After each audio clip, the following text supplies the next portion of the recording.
안녕하십니까, 이용수 목사입니다. 오늘 우리가 함께 나눌 말씀은 요한복음 6장 1절에서 15절까지 말씀입니다.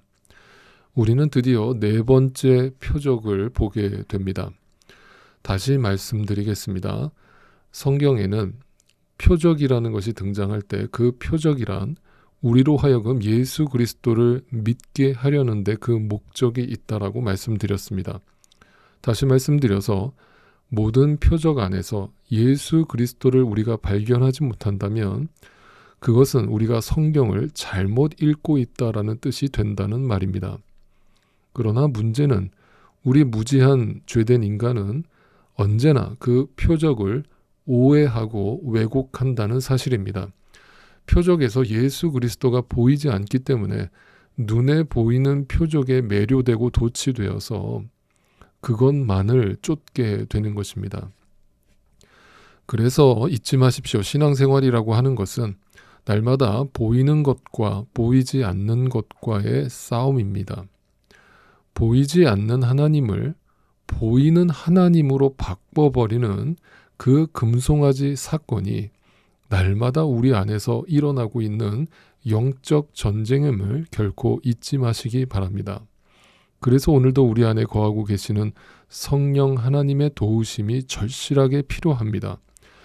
그분께서 오늘도 나로 하여금 말씀으로 충만케 하실 때만이 우리는 보이는 것이 아니라 보이지 않는 본질을 붙드는 신앙으로 살아갈 수 있게 되는 것입니다. 우리 믿음의 창시자이신 예수 그리스도만을 바라볼 수 있는 믿음이 우리 가운데 온전히 일어나게 되기를 간절히 바라면서 오늘 본문 속으로 들어가 보겠습니다. 1절 2절이 이렇게 밝혀줍니다. 그 뒤에 예수께서 갈릴리 바다 곧 디베랴 바다 건너편으로 가시니 큰 무리가 예수를 따라갔다. 그것은 그들이 예수가 병자들을 고치신 표징들을 보았기 때문이다. 우선 성경에서 어떤 특정 장소가 등장할 때는 그 의미가 무엇인지를 반드시 확인하고 넘어갈 필요가 있습니다.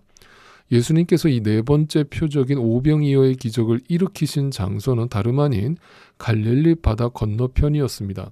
건너편이라고 쓰는 단어는 동쪽을 의미합니다. 잠깐 이스라엘 지도를 보면서 설명을 드리겠습니다. 요단강을 중심으로 위쪽에는 갈릴리 호수가 보입니다. 그리고 남쪽으로는 사해 바다가 보입니다. 그리고 그 가운데를 정확하게 중앙을 요단강이 흐르고 있습니다.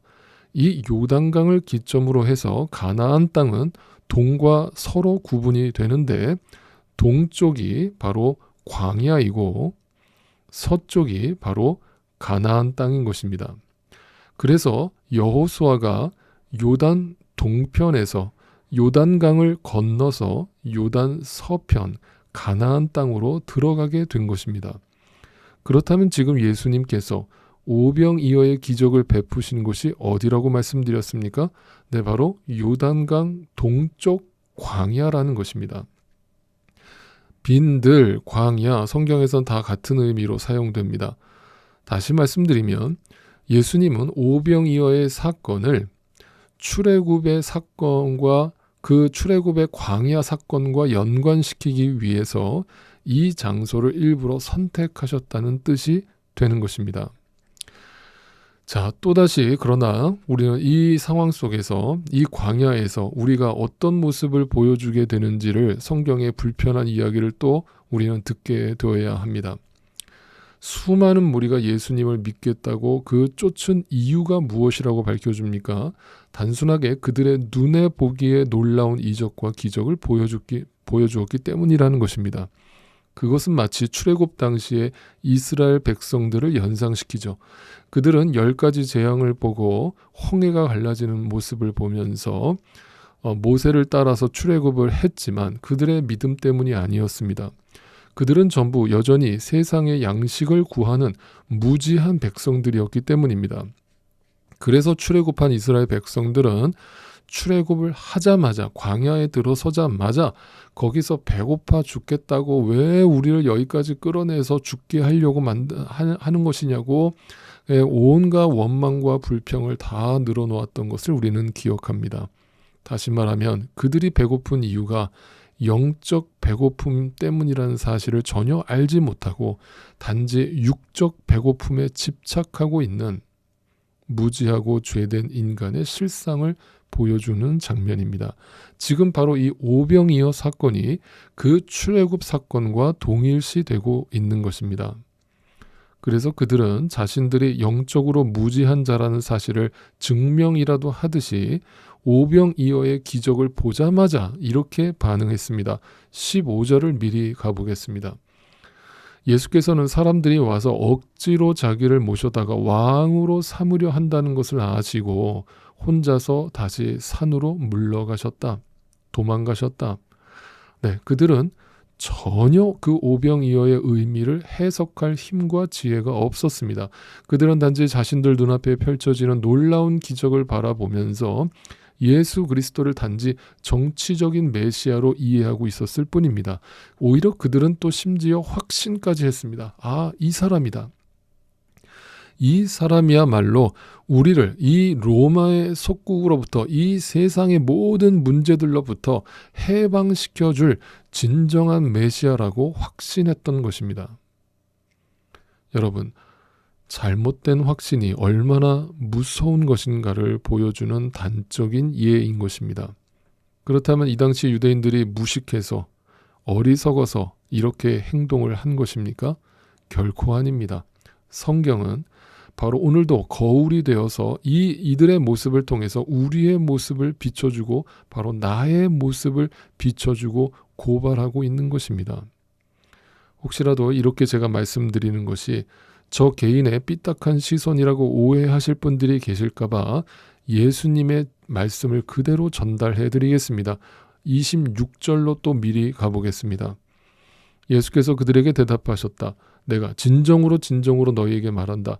너희가 나를 찾는 이유는, 나를 믿는 이유는 표징을 보았기 때문이 아니라, 그 표징의 의미를 깨달았기 때문이 아니라, 믿어졌기 때문이 아니라 단지 눈에 보이는 표적, 빵을 먹고 배가 불렀기 때문이다.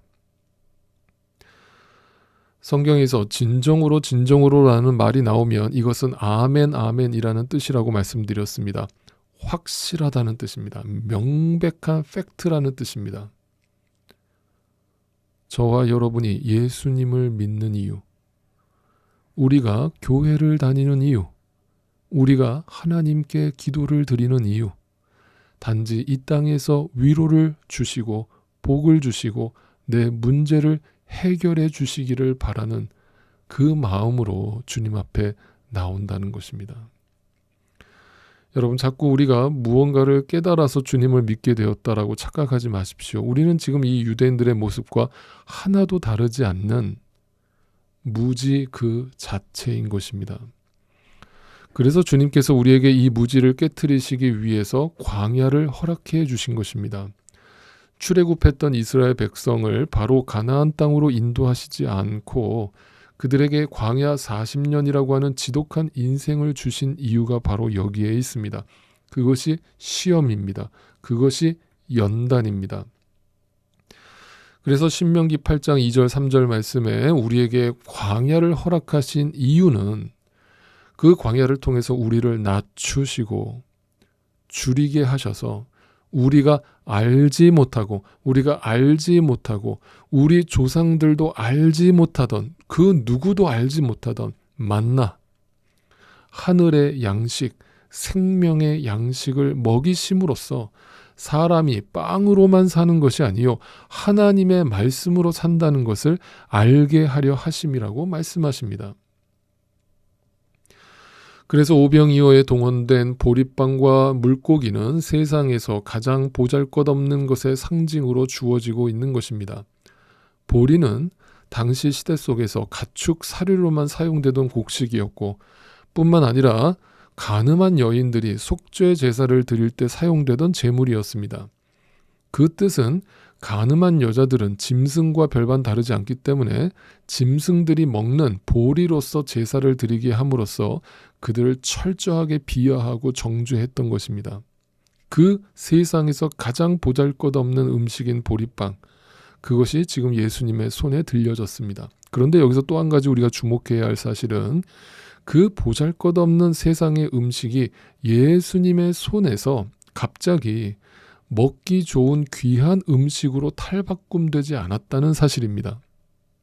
이게 무슨 뜻입니까? 이 오병이어의 사건은 결코 이 땅의 복이나 행복을 주시려는 데 목적이 있지 않다는 뜻입니다.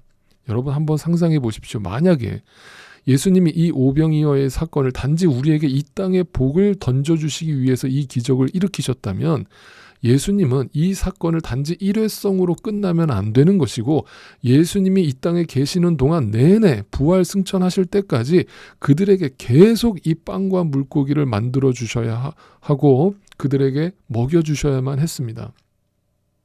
왜냐하면 육의 양식은 먹고 나면 반드시 또 배가 고프기 때문입니다. 그래서 이것이 표적인 것입니다. 육의 양식이 아니라 하늘의 양식이 있다는 것입니다. 생명의 양식이 있다는 것입니다. 보이지 않는 양식이 있다는 것입니다. 그것을 우리에게 표적으로서 보여주심으로써 보이지 않는 것을 설명하려고 하시는 것입니다. 그렇다면 그 보이지 않는 생명의 양식은 누구라고 말씀하고 계시는 것입니까? 네, 바로 예수 그리스도입니다. 이것에 대해서는 다음 시간에 좀 더 자세히 살펴보도록 하겠습니다. 오늘 말씀을 정리하겠습니다. 예수님께서는 오늘도 우리를 광야로 부르십니다. 그리고 그곳에서 오병이어의 기적을 보여주시면서 이 세상의 빵과 양식에 관심을 갖지 말고 생명의 양식을 먹으라고 초대하십니다. 그 생명의 양식 예수 그리스도만이 우리를 진정으로 배부르게 할 수 있기 때문입니다. 오늘도 주님 한 분만으로 만족한 신앙생활을 하고 계십니까? 아니면 여전히 육의 양식에 갈급해하며 그걸 추앙하며 사십니까? 세상의 빵이 아닌 생명의 양식으로 여러분의 배가 충만하게 채워지시기를 오늘도 주님께 간구드립니다. 십자가